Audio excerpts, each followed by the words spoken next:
কেন 12 দ্বাদশ অঙ্কে তিলক অর্থাৎ 12 জন ছেলেকে ক্ষমতা নেই জমে নিয়ে যাওয়া তিলক সেবা যদি হতে করে রাখো যখন আমি দেখবে জমদূত বিষ্ণুদূত স্বর্ণ রথ নিয়ে বৈকুণ্ঠে আপনাকে নিয়ে যাবে সেই তিলক সেবা করি সেই বৈষ্ণব আমরা তিলক করবে এই দেখতে পাচ্ছি তুলসীর মালা দেখলে রাধে রাধে করবে যদি হবে কিছু তবেই পাবে কিছু আর যদি না হয় কিছু পাবে না তো কিছু নিচু না হলে কিন্তু কিছু পাওয়া যাবে না তোমাকে নিচু হতেই হবে তারপর তুমি কিছু পেতে পারো আমরা ভগবান বলি না বলেছি তো ভগবান বাবা দেখেছেন ভগবানের কটা শব্দ ভগবান বাবার শব্দ কটা বলো কিছু অঙ্গ আমাকে একটু শেখাও আমি একটু শিখে যাই ও 4টি ও প্রতি বছর ফেল করতো ও অনেক 3বার কম্পার্ট পেয়েছে ভ একটা গ একটা বা বয়ের সঙ্গে গ আর দন্ত 5টা অক্ষর হলো ভগবানের ভিতরে লুকিয়ে আছে যুক্ত অক্ষর সেই ভগবান শব্দের অর্থ কি অশব্দের অর্থ ভূমি এই মাটি কোথা থেকে উৎপত্তি হলো দৈব প্রশ্ন কত আমরা জানি না এটা হলো ভগবানের দেহ বা অলঙ্কার শব্দের অর্থ ভগবান মহাশূন্যে যে আকাশ আছে আকাশ কোথা থেকে সৃষ্টি হলো কোথায় চলে গেল দৈব প্রশ্ন সম্পর্কে আমরা জানি না শব্দের অর্থ বায়ু যে বায়ু সেবা করে আমরা বেঁচে আছি এই বায়ু সেবা না করলে আমরা মুহূর্তের মধ্যে মারা যাব আসক্তের অর্থ আগুন আর যন্ত্র মানে নিরন্তর করে আলাদাই নক্ষত্র হলো আমার ভগবান শব্দের অর্থ দার্শনিক মতবাদে শ্রী বিরস্বামী বললেন ভগবান শব্দের অর্থ কি ভগ শব্দের অর্থ হলো তোমার মাতা আর বান শব্দের অর্থ হলো তোমার পিতা তাই তোমার জীবন্ত ভগবান হলো তোমার পিতা আর মাতা ভগবান অনন্ত অসীম শক্তির অধিকারী তার তুলনা নেই এই বিশ্ব ব্রহ্মাণ্ডের আমরা তো যদি সম্ভব আশঙ্কা কোন মায়ের গর্ভে থেকে এসেছি সেই মা নিজের জীবনকে বাজি রেখে পৃথিবীতে ভবিষ্য করিয়েছিল একবার মা ডাক শাখার জন্য তাই ভগ ধাতু ভগ শব্দের অর্থ আমার মাতা আর বান শব্দের অর্থ আমার পিতা তাই জীবন্ত ভগবান হলো তোমার পিতা তুমি যদি তোমার পিতার চরণে প্রণাম করো তোমার পুত্র কন্যা তোমার চরণে প্রণাম করবে তুমি প্রণাম করলে আশীর্বাদ পাবে আর তুমি প্রণাম করলে তোমার পুত্র কন্যারাও প্রণাম করবে তুমি যদি পিতা মাতার প্রণাম না করো তোমার পুত্র কন্যারা প্রণাম করবে না তুমি যদি পিতা মাতার শ্রদ্ধা করো ভক্তি করো ভালোবাসো স্নেহ করো তাদের ভরণ পোষণের দায়িত্ব নাও তাহলে তোমার পুত্র কন্যারা তোমার দায়িত্ব নেবে আর তুমি যদি পিতা মাতাকে না দেখো কঠিন বাক্য বলো সেই বাক্য হলে সেই পিতা মাতার নয়নের নিজের প্রাণ ভেঙে যদি 2 ফোঁটা জল পড়ে তোমার আপনা থেকে অভিসম্পাদ হয়ে যায়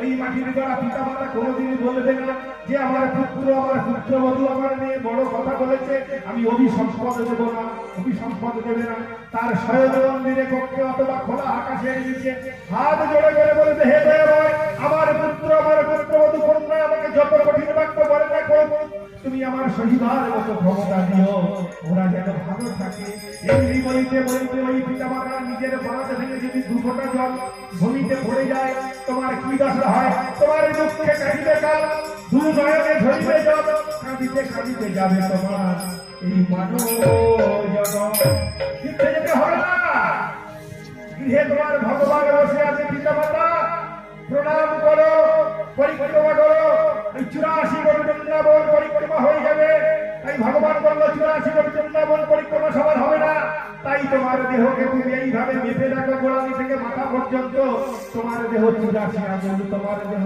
অর্থাৎ দেহ 84 বৃন্দাবন তোমার 84 বৃন্দাবন আমার দেহ মধ্যে আছে যাহা আছে বিশ্ব ব্রহ্মাণ্ডে তাহা আছে তোমার দেহ ভাণ্ডে প্রণাম করাটা শিখে দিন প্রণাম করবেন কারো পায়ে হাত দিয়ে না ভূমিতে এইভাবে প্রণাম করে হাত দুটো মস্তকের পায়ে দেবেন এটাই হলো প্রমাণ এই পিছনে হলো অহংকার এই হলো রাগ আর এই হলো অভিমান আর সেই কারো চরণ ধুলি যদি মাথায় দাও সে অপরাধের ক্ষমা নাই পক্ষে যদি দাও সে ক্ষমা নাই যাহা আছে বিশ্ব ব্রহ্মাণ্ডে তা আছে তোমার দেহ ভাণ্ডে ওইটুকু জায়গা তোমার ফাঁকা আছে এটাই প্রমাণ কিন্তু আমরা প্রণাম করে এসেছি।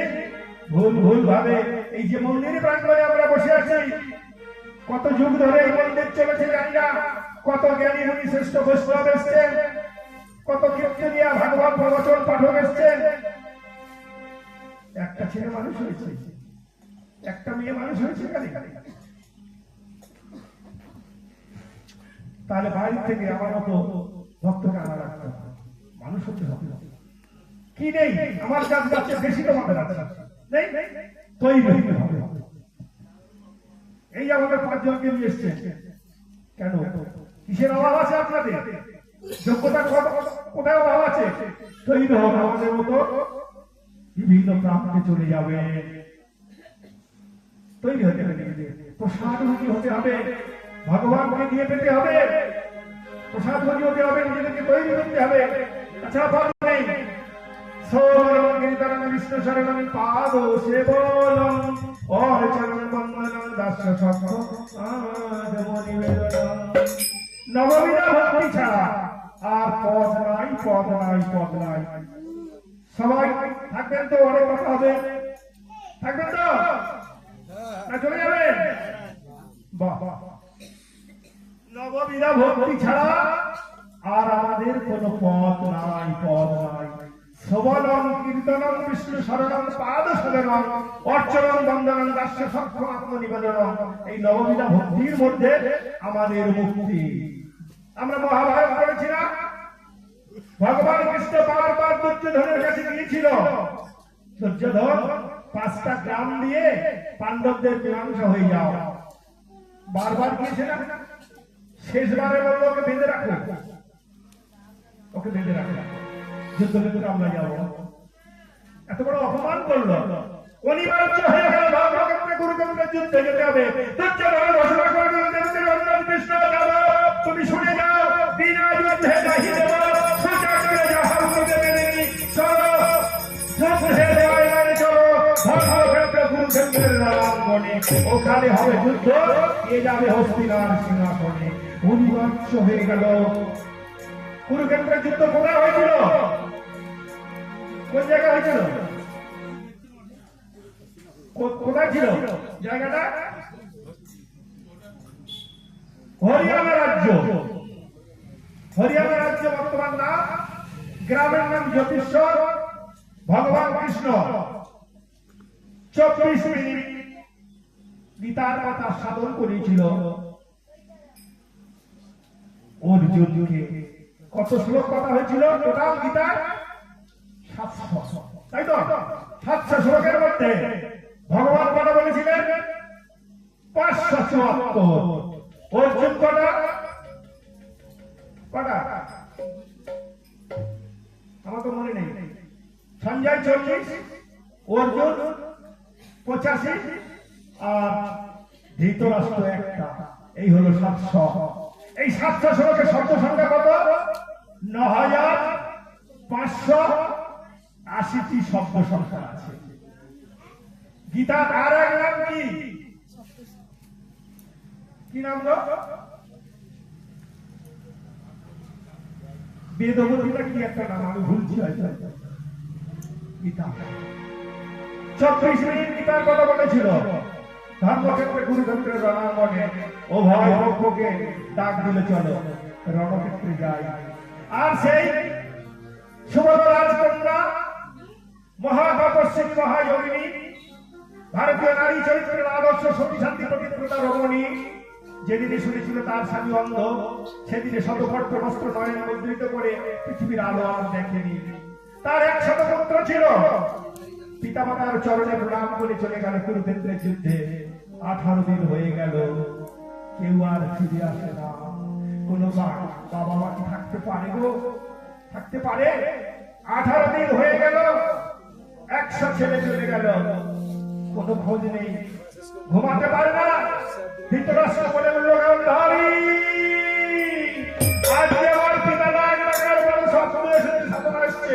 ছুটে গিয়ে বলল, স্বামী আমার তোমার ডাকার বড় স্বপ্ন এসছে, যাও মশালে জেলে চলে যাও, ধর্মক্ষেত্রে কুরুক্ষেত্রে রণাঙ্গনে চলে যাও। আমার মনে হয় আমার পুত্ররা ওই যুদ্ধে জয়লাভ করে পথ ভুলে তারা কেউ বাড়িতে আসতে পারছে না। আমি আর যুদ্ধ খেলা কাউকে আর বাড়াবো না।